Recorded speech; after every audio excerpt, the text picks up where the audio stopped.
Separation anxiety isn't talked about that much until recently anyway, and especially in the world of adults.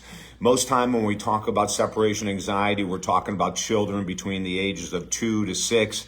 Most of the time between the ages of 8 and 10, the separation anxiety has been resolved. But in some cases, if children are in a household that is not healthy, that might be filled with addiction, which means that the parents aren't there, separation anxiety, or workaholism. The parents aren't there, separation anxiety. Sometimes in a single family household where there's not a mom or a dad, there can be separation anxiety because the child wants more attention than what they're getting. And whenever mom leaves or dad leaves, they have a tendency to be a little unsure, a little insecure, and they're looking to be fulfilled somehow. But I bring this up now because I can't believe in the last 30 to 60 days how many people have contacted me about separation anxiety, asking me what it is and what causes it and could they have it, and here's some examples where they feel they might. Shockingly, just 2 days ago, I guess it was, I was on a woman's podcast. We had a great podcast, and I had posted something on social media, which I rarely ever do, but I did post something, and she responded asking me questions about separation anxiety and saying, hey, I may be struggling with this. I can't believe as an adult, and so we went back and forth with conversations, and I hope that she reaches out. I can definitely help her with this. I've helped many, many people with it, but it always has an origin in childhood. I should say always, but other causes of separation anxiety would be the unexpected death of a parent, the unexpected death of a best friend, the unexpected death of a grandmother or grandfather, the unexpected death of a sibling, the unexpected death of a coworker. And in other words, if you're super tight, very close to someone, and they unexpectedly pass, that can be a huge creation as from an adult perspective of separation anxiety.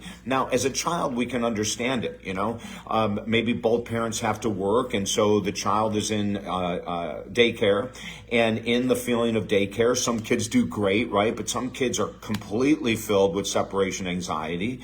And if it isn't taken care of at a young age, it can sneak back in as adults from the various different things that I mentioned, the traumas, right? It's separation anxiety is caused by trauma.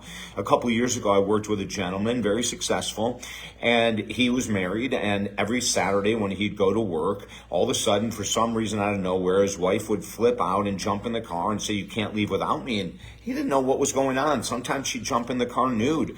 And he just couldn't figure it out. He couldn't sleep by himself at night because of her separation anxiety. So they came down to understand that she had extreme separation anxiety. And he really wasn't sure what to do. When you're on the other side of the fence, when you're not the one struggling with separation anxiety, it's really hard to understand. As a child, if you're a parent as a child, you can understand a child having separation anxiety. Their first year at school, their first month at daycare, their whatever it might be. I remember when I went to a basketball camp and I was like 12, I had huge separation anxiety from my mom. Why? Because I was in an environment I had never been in. I had never been on my own for a week, 7 days without my mom around. I'm 10 or 12 years of age. And then when they dropped me off, I freaked out. It was pure separation anxiety. Now, what about the cure? What do we do if we have it?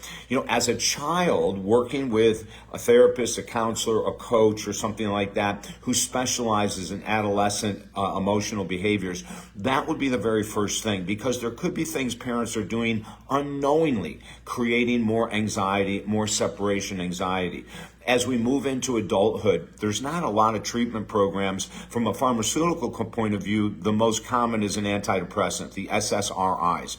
What they've found with people on antidepressants is that separation anxiety starts to really lower.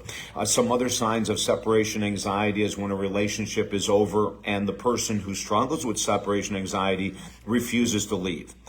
That is a huge, huge example of separation anxiety.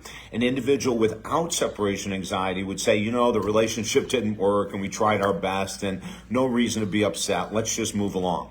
But the person with separation anxiety creates an incredible amount of chaos and drama because they don't want to be alone. They don't want to start over. They may have mentioned to their friends that they found the woman of their lives or whatever it might be, and now they're afraid that if they're not with that person, they have to go back to their friends and say it didn't work. All of that can be separation anxiety. So, number one, if you have children and they're struggling with separation anxiety, ASAP, get in and work with a professional. Number two, if you're an adult and you have separation anxiety and you can't leave a relationship that's over and dead, or you can't be left on your own, or you can't sleep on your own, or any of these other factors I've mentioned, think about getting on an antidepressant. It could be the greatest thing in the world. Oh my God, if you can sleep in your own bed and not to have to always have someone in bed with you, that would be a major game changer for your life. So think about that.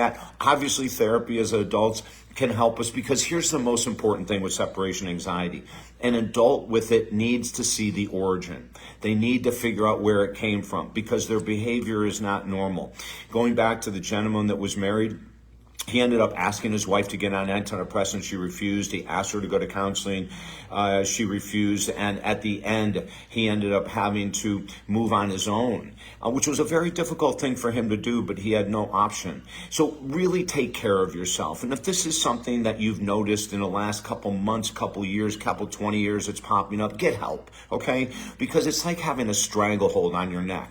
A separation anxiety keeps you stuck in environments and relationships, in jobs and careers that are not healthy for you. And what we want here, everyone at David Essel wants you happy and healthy. If you can need help, reach out to me at talkdavid.com, and never forget, we have 4 books there absolutely free. I'm David Essel. Have a beautiful, beautiful day.